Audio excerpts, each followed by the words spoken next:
بسم اللہ الرحمن الرحیم۔ مولانا ظفر احمد عثمانی رحمۃ اللہ علیہ ایسے دور میں ہندوستان سے حج کرنے کے لیے حجاز مقدس تشریف لے گئے تھے جب لوگ سمندری جہازوں میں سفر کر کے حج کا فریضہ ادا کرنے جاتے تھے۔ جب سفر حج سے واپسی ہوئی تو حضرت مولانا نے مدینے کی گلیوں سے محبت کا عجیب و غریب واقعہ سنایا کہ جب ہم حج سے فارغ ہو کر مدینہ طیبہ گئے تو مسجد نبوی صلی اللہ علیہ وسلم سے متصل اپنا خیمہ لگایا تاکہ مسجد آنے جانے میں آسانی رہے۔ شدید گرمی کا موسم تھا، اس لیے بسا اوقات ہم تربوز خرید لیتے اور کھانے کے بعد اس کے چھلکے باہر پھینک دیتے۔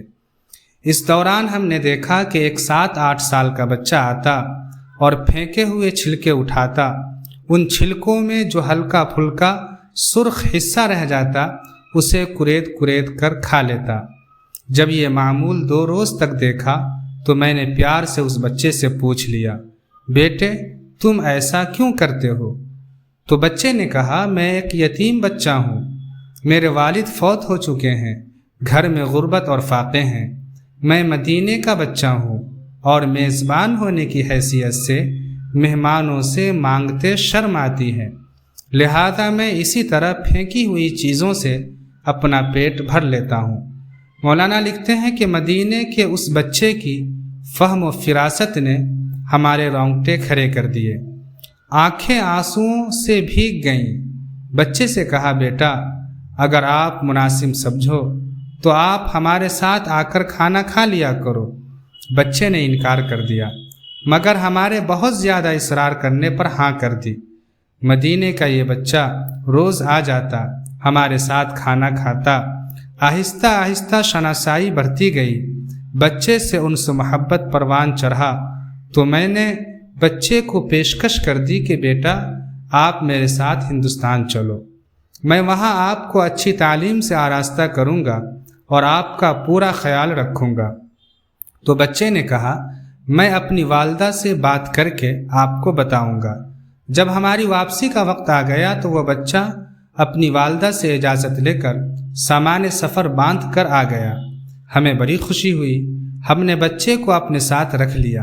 بچہ قافلے کے ہمراہ چل رہا تھا اور پوچھ رہا تھا کہ چچا جی وہاں ہندوستان میں اچھے اسکول ہیں؟ میں نے کہا، بیٹا بہت اچھے ہیں، وہاں مجھے اچھے کپڑے پہننے کو ملیں گے؟ میں نے کہا، ہاں بیٹا۔ اس نے پوچھا، مجھے وہاں فٹ بال کھیلنے کے لیے گراؤنڈ ملے گا؟ جی ہاں بیٹا، ہندوستان میں فٹ بال کھیلا جاتا ہے۔ بچے نے کہا کہ مجھے وہاں طرح طرح کے معیاری کھانے اور اچھی رہائش ملے گی؟ میں نے کہا، کیوں نہیں بیٹا، یہ سب سہولتیں آپ کو ملیں گی۔ یہ باتیں ہو ہی رہی تھی کہ سامنے گنبد خضرا نظر آ گیا۔